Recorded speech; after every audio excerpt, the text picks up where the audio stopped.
I'm just kidding. We're not quiet. It's season 3. It's the big 4-0. It's 40. Holy cow, can you believe we've gotten this old? Episode 40. So, 60, 40. We're pushing 200 on this thing. And, Paul, are you drinking? Seltzer water, I swear. But here we are. No, I've upclassed a White Claw is what I did. Yeah, we did. She did. She took a White Claw, iced it up, seltzered it, lime juice, fresh, always fresh. And, she's making me a real man. A real man standing in a woman's t-shirt. It does look kind of cute on you. Thanks, baby. So not my shirt, her shirt, but yes, it is October, and we are celebrating, and we are commemorating. It is Breast Cancer Awareness Month, and by God, we have the cocktail for it to kick it off. It's the Pink Lady Quarantine Pink Lady for this Pink Lady back there. I'm going to talk about that later, though. So you just hold on back there. I know, Survivor. Yes, I'm not the survivor. She is, but just bear with me. Stay with me. And I'm sure Lauren and Hannah never thought that shirt looked so good on you. is that what they said? No, I'm just saying that's who gave me that beautiful shirt. Aww. It looks... It's not bad. Yeah, you look great. Thank you. You ready? Yep. Blue Monkey Quarantina. Only business, monkey business. Folks, come on in. Let's go do this. Here we go. Breast Cancer Awareness Month. Just so you know, because in my mind I keep saying Breast Awareness Month, and that's not the same thing at all. But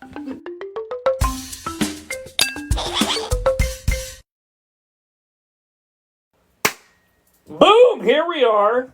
Paul's still drinking his seltzer, swear to God.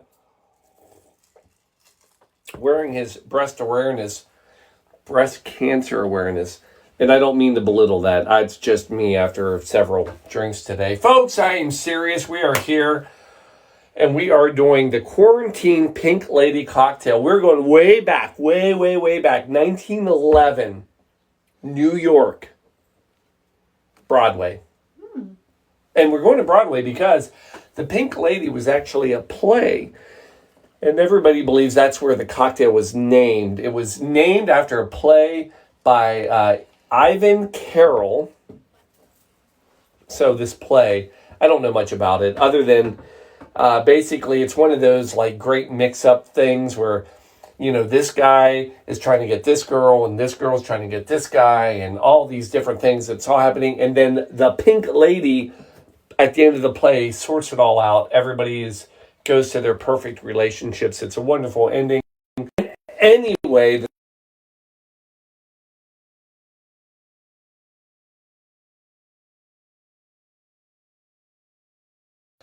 who's credited with the cocktail in that same time frame, 1900s, is Elsie de Wolf. Now, Elsie de Wolf is a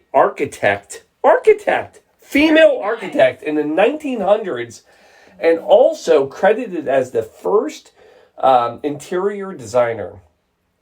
So she gets all this credit because you're coming out of the Victorian dark, it's just heavy curtains and just it's dark, it's crap. And she is credited as being this first interior designer who brightens up and has all this stuff, and she creates the actual Pink Lady cocktail. So they say 1930, Harry Craddock actually puts the cocktail in his Savoy cocktail book. It makes the book. And the cocktail goes through a lot of different phases. Now, here's the thing. I don't want you to confuse. So this is a Prohibition drink. And it was very popular. It became hugely popular in the 1930s, which is when the cocktail book Savoy came out. And a lot of people think because it was another way to cover up the horrible gin during Prohibition that was coming out. So this was one way to dress it up, make it sweeter, more delicious, all that. You'll see soon enough. But don't confuse the Pink Lady cocktail with the Pink Ladies, which were in Greece. Mm-hmm. The all-girl, right? Mm-hmm. Gang. Yeah, different thing. although rock stars they were. No. Now, the Pink Lady, why am I doing it? Because the pink is the ribbon, it is breast cancer awareness, and so I was curious because the pink ribbon seems to me to be the ribbon that defined all ribbons. I would agree. There's history there, though. This goes way back. You're not going to believe this. You got to go back to 1600s. In the 1600s, literally, different armies, military, used to wear ribbons into battle. One of the first ribbons they wore was a yellow ribbon to signify going into battle. And that kind of took off. And through even Napoleon used to give his men ribbons to wear into battle. Fast forward all the way to, I don't know, 270 more years, 370. 1970, the song. Tie a yellow ribbon Round the old oak tree, it's been... So that was the song, and that was one of the first other ribbons that came out. And that yellow ribbon, by the way, Penny Langen, who hit her husband, so this is now, so song's 1970, 1979, Penny Langen actually goes out and starts putting yellow ribbons on trees because her husband was a Iran hostage. Oh, wow. From 79 to 81. And that really got it sparked off. And that's when ribbons started taking off. But you had to go to 1988. 1988. You got to go to London first. 1988 in London, they actually created a rainbow ribbon. The rainbow ribbon was for AIDS. And that was one of the first ribbons that went out. 1991, though, U.S., we had the red ribbon. The red ribbon was for HIV AIDS, and that's got it. And then also in 1991, that's when it happened. That was the Susan G. Komen pink ribbon. And it was actually New York, and it was for a race. And they gave all the cancer survivors a pink ribbon for the race. And in 1992, Time magazine dubbed that was a year of the ribbon, because that's when it went nuts. So anyway, that's your ribbon history. You're welcome. So what about the drink? For God's sakes, Paul, is there a drink tonight? Yes, it's the Pink Lady, quarantine style, just like I always do. Now, first thing, ice. No ice. Not tonight. Because we've got some eggs involved this evening, which means dry shake. Right there, we heard dry shake. We got a guest at the house, but she's shy tonight, so we're going to let her stay over there. But she said dry shake. Very nice thing. All right, here we go. So we're coming in with gin. Now, here we go. 1.5 ounces of gin. Any gin you'd like, folks. But 1.5 ounces. We're going to go. I'm going to take one. One for the guest. And of course, one for Shelby, right? Mm-hmm. Oh. Almost got sloppy. That's pretty good. Almost, but I didn't. Then Impressive. we're coming in with Applejack. So Applejack, we got to tell a little story here. So Applejack, if you don't remember, because a lot of people don't have it. So this recipe actually changed a lot through history. And Applejack is actually not easy to find. So this is actually old. This is 1600s. And the reason this became popular was because in the New England area, they had a tough time getting whiskeys and such. So, you're trying to show? Yeah, because you can't see it. I'm sorry. So they couldn't get a lot of whiskeys and such. So they had to make their own stuff. So in New England, one of the big things was a hard cider. The problem with hard cider is that it's just not like potent enough, right?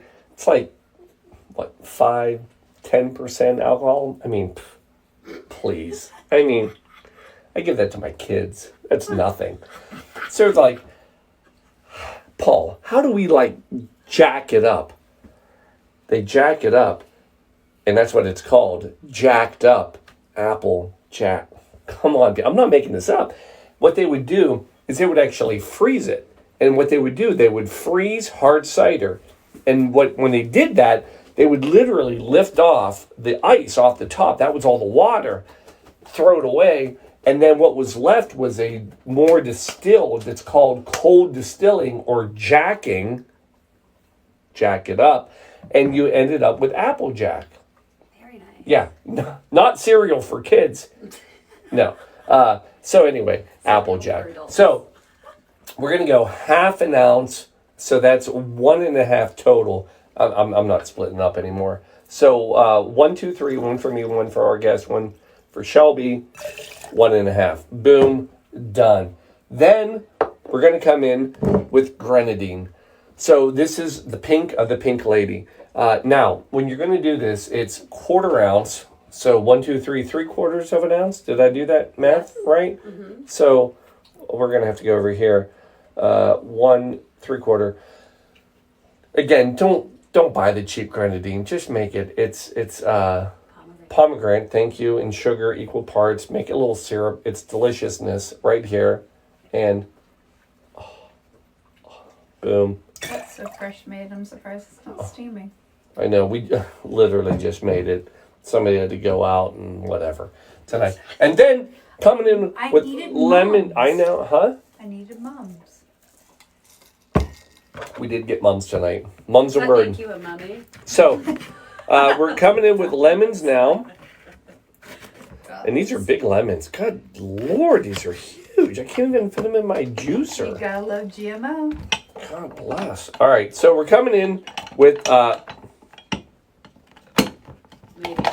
maybe lemon juice. 3/4 of an ounce per. Now the lemon juice, just so you know. Denver. So wait, 3/4, 3/4, 3/4. That's 1.5, and then 2 1/4. I love that. all this math. It's amazing, We've right? been drinking. It's I like know. Mixes. Yeah. Have you been drinking? No. That's why you're able to do the math. Ah. I may have dropped something. Pause. All right. We're fine. Everybody's Fine good. here. It's fine. Yeah, they can see it on camera with you. What? Nobody can see me. Oh yeah, no, I've got the What? Move poor along. cam on. There's nothing to see here. Oh, they saw that. So there's 2. What was the number? 2 1/4. Oh, we're going to be fine then. So boom, boom, boom. We'll do this. That was totally 1/4. Oh, had to be. So, 2 1/4. Now, last thing for this magical drink. Egg whites. Yep, we're going egg whites. Yeah, this is the best part.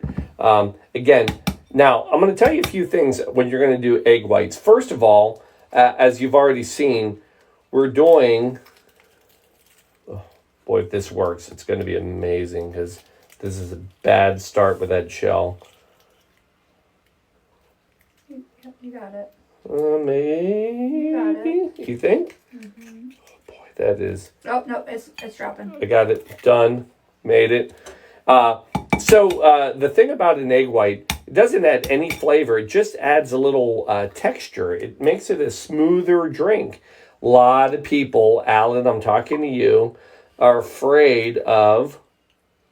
You got that one. Yeah, that's perfect, right? Mm-hmm. So a lot of people are afraid of the egg whites in the drink. Don't be. It's the viscosity. It helps. But you got to do a few things. If you're going to do this, Maybe that's what they're afraid of. Is One. viscosity. viscosity is a scary word. So first of all, But it's a fun if one. you're going to do egg whites, a few things you got to understand about egg whites and I drinks. think I heard Alan just physically start to heave with that sound. The dollop of the egg. I think I heard him go. Here's what you got to understand. First of all, don't just grab cold eggs out of the fridge, because when they're cold, they're more. The viscosity is thicker. No, well, it's not that they're thicker. They're more. They're more level. They're like it's harder to break them up. That's a solid state for them. Second of all, you need something to help them along. acid, lemon juice. Second thing, that's why you don't put ice in here, because if you put ice in here, that's going to make it harder. Tighten up. Yeah, they're going to tighten up. She So said does that tighten make up. this a ceviche drink then? Since we're cooking our eggs with If we some throw citrus? shrimp in there, I guess it could. Now, you're going to shake it. Now, here's the other thing. Be careful, because as we're shaking this, egg yolks will expand 3 to 10 times quickly and explode inside of the container. And literally, I just demonstrated that. So, we're going to try again. God bless it. I knew it. I was saying it. Did you hear me? That's your hat, by the way, God, right? Not how mine. bad? No, it's your hat, not mine, right? Yeah, Okay, it is. So, then, oh, good Lord. Did you...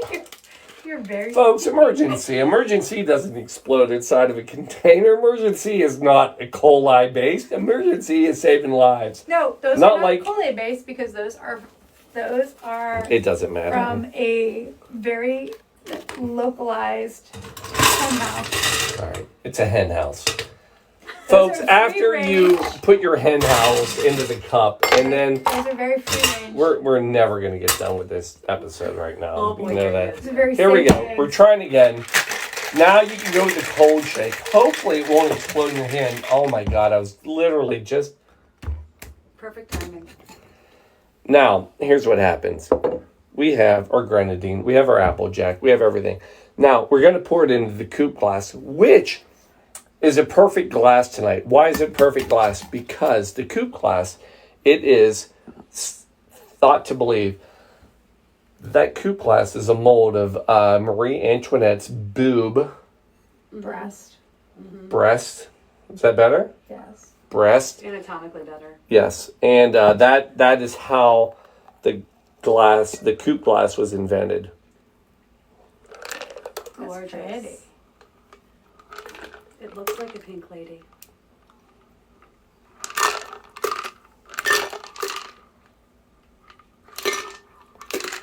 Folks, now, we're not done yet. You want to let that sit for a second because those egg whites are going to rise. They're going to give it some great viscosity, color, all that stuff. You garnish it with, now, as much as we love a Luxardo cherry, tonight it is about maraschino because that's the cherry that will set this off. It is. It's the nipple. By the way, tonight I was thinking about different drinks I could do for breast cancer awareness, and I was tempted to do the buttery nipple, the butter nipple, slippery nipple, all those, whatever. They're all the same sort of, and but I kept coming back and thought, no, that's wrong. Pretty. That's right. Is that not pretty? It's a gorgeous looking drink. It really is. And there it is. That is your quarantine cocktail, quarantine pink lady cocktail of the evening. Now, the question is, Paul, I know it's Marie Antoinette's breast. Thank you very much. But is it delicious? Not her breast, but the cocktail. Yes. I'm pretty sure it is. Oh, yes. Winner. Tart, you know. So here's, if you go back in history, you'll remember we did the Clover Club. Now the Clover Club, very similar. It's gin, raspberry, and lemon, and egg white, and that was a pretty drink. So very similar, but this tartness, great. The Applejack really hits it because you can definitely taste the apple jack. Oh, that's good stuff. All right, so let me bring it in here. Sorry, Denver. Give a little cheers. Chink. How'd that work out? That's very pretty. Wait, Very focus. Pretty. Cheers. Done. Well, there it is, folks. Your quarantined Pink Lady cocktail. Now, I always end the show with a little bit of a cheers, some sort of story, whatever. Now I'm going to try to do this because I spend 8 minutes on the research, but I spend more time on what I'm going to say. And this is a tough one.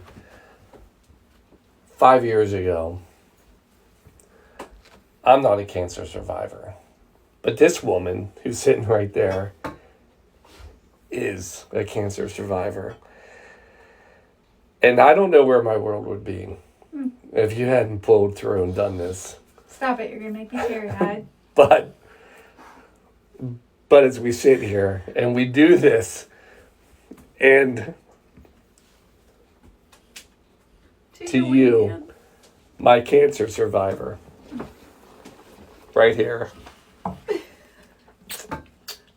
I love you. I love you too. Because none of this would be happening if you hadn't done your job and survived. So, Couldn't have done without you. I know it's silly, but raise a glass to every survivor out there, especially this one sitting right in front of me. I love you. I love everybody out there. Cheers. Cheers. We'll see you next Sunday. Have a drink.